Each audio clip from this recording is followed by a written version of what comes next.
여러분, 예술사에서 가장 큰 오류로 취급받던 아이디어가 실은 지난 수십 년간의 예술을 이해하는 가장 중요한 열쇠였다면 어떨까요? 오늘은 바로 그 흥미로운 개념, 알레고리에 대해 깊이 파고들어 보겠습니다.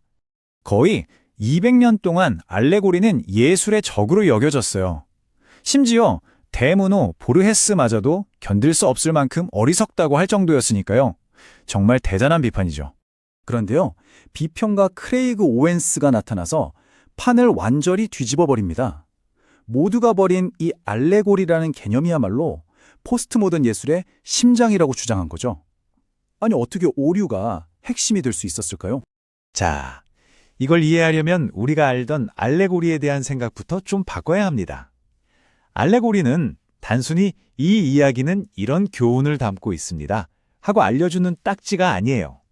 그보다는 훨씬 더 중요하고 절박한 임무를 가지고 있습니다. 오웬스는 철학자 발터 베냐민의 생각을 빌려오는데요. 알레고리의 진짜 기능은 저 멀리 시간 속으로 사라져버릴 것 같은 과거의 조각들을 지금, 여기, 우리 앞으로 끄집어내는 데 있다는 겁니다.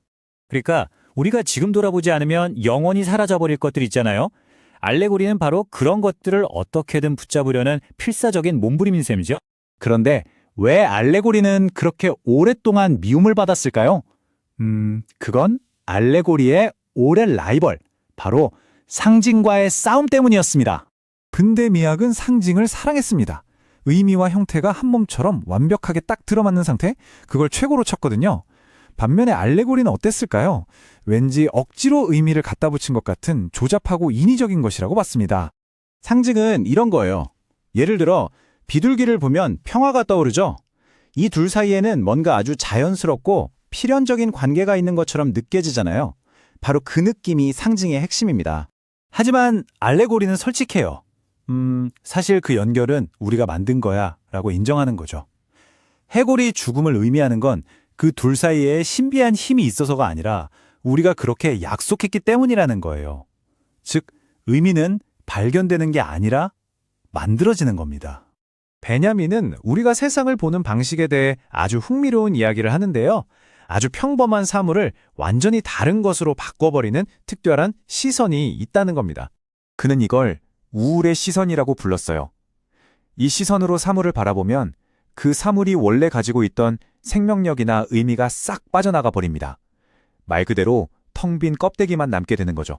그리고 이렇게 텅 비어버렸을 때 역설적으로 그 사물은 예술가의 손에 완전히 들어오게 됩니다. 이제 예술가는 이 텅 빈 껍데기에 완전히 새로운 의미를 불어넣고 새로운 이야기를 시작할 수 있는 막강한 힘을 갖게 되는 거예요. 자, 그럼 이론은 이쯤 하고 이 알레고리라는 개념이 실제 포스트 모던 예술에서는 대체 어떤 모습으로 나타나는지 한번 볼까요? 몇 가지 구체적인 전략들이 있습니다. 크레이그 오웬스는 겉보기에는 제각각인 것처럼 보이는 현대 미술의 여러 기법들, 그 밑바닥에 사실은 바로 이 알레고리적 충동이라는 하나의 뿌리가 흐르고 있다는 걸 발견해냅니다. 첫 번째는 전유입니다. 이게 뭐냐면요. 쉽게 말해서 가져다 쓰는 거예요. 무에서 유를 창조하는 게 아니라 이미 세상에 존재하는 이미지를 그냥 가져와서 자기 작품으로 만드는 거죠. 두 번째 단서는 장소 특정성이에요. 이건 뭐냐면 작품이 미술관이나 갤러리라는 안전한 울타리를 벗어나서 어떤 특정 장소, 그 환경 속으로 그냥 들어가 버리는 거예요. 그래서 그 장소를 떠나서는 아예 존재할 수가 없는 거죠. 근데 여기서 정말 흥미로운 지점이 있어요. 이런 작품들은 종종 스스로 폐허가 되기를 원한다는 거예요. 왜냐하면 폐허야말로 시간의 흐름, 모든 것의 쇠락, 그리고 결국 자연으로 돌아가는 그 비영속성이라는 개념을 가장 극적으로 보여주는 이미지니까요. 이게 바로 네 번째 단서와도 연결되는 지점이죠. 세 번째 단서는 축적입니다.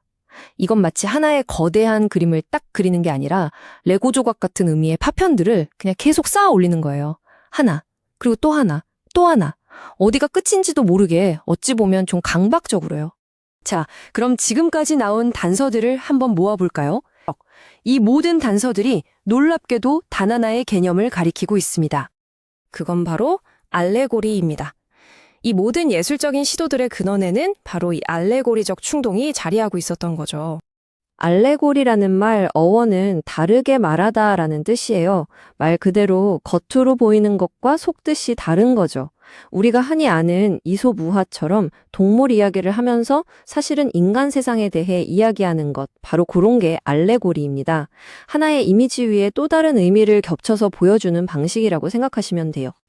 수백 년 동안 크로체 같은 비평가들은 알레고리를 그냥 작품에 덧붙이는 꼬리표 정도로 생각했어요.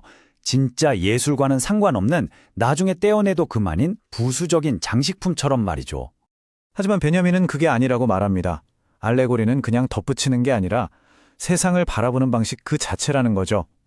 이 세상 전체를 해독해야 할 하나의 거대한 텍스트로 보고 그 안에 숨겨진 의미를 읽어내려는 시도라는 겁니다. 그래서 결론은 이겁니다. 한때 오류라고 수준 낮다고 무시당했던 이 알레고리라는 개념이야말로 끝없이 부서진 파편들 속에서 역사와 의미를 찾으려 했던 포스트모던 예술을 이해하는 열쇠가 된 것이죠. 오웬스는 잊혔던 과거의 개념을 되살려서 자신이 살던 시대를 명쾌하게 설명해냈습니다. 이걸 보면 이런 생각이 들지 않나요? 어쩌면 우리 시대의 예술을 정의할 가장 중요한 열쇠도 우리가 지금 낡았다고 외면하는 어딘가에 숨어 있을지 모른다는 생각 말입니다.